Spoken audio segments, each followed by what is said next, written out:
Sa video na ito, tatalakayin natin ang isang napaka-interesanteng paksa, ang Anunnaki.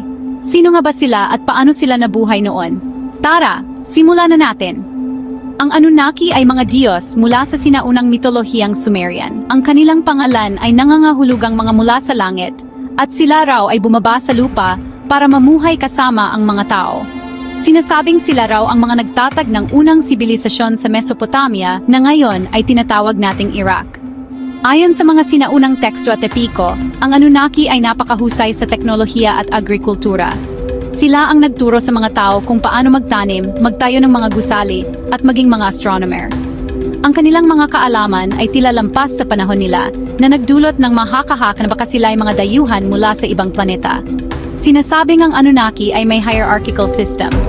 May mga hari at reyna din sila, at ang pinuno ay si Anu, ang Diyos ng langit. Ang kanyang mga anak na sina Enlil at Enki ay may malaking papel din sa pamumuhay ng mga Anunnaki.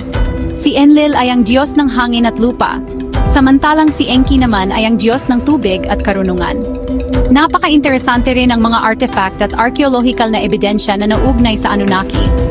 May mga luwad na tabletang natagpuan na naglalaman ng mga kuwento at impormasyon tungkol sa kanilang pamumuhay. Ang mga cuneiform scripts na ito ay isa sa mga pinakamatandang anyo ng pagsusulat na natuklasan natin. Ngunit ano nga ba ang tunay na dahilan kung bakit bumaba ang Anunnaki sa lupa? Ayon sa ilang teorya, sila raw ay nagmina ng ginto upang gamitin ito sa kanilang planeta. Ang mga tao raw ang ginamit nilang mga manggagawa. Ang mga ideya tungkol dito ay nagmula sa mga libro at teorya ng mga modernong siyentipiko at researcher. Bagamat marami pa ring misteryo na nakapalibot sa mga Anunnaki, walang duda na napakalaki ng kanilang epekto sa ating kasaysayan at kultura.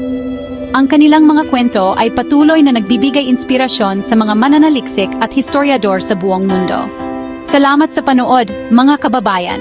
Kung nagustuhan ninyo ang video na ito, huwag kalimutang mag-like at mag-subscribe para sa mas marami pang kwentong tulad nito. Hanggang sa muli!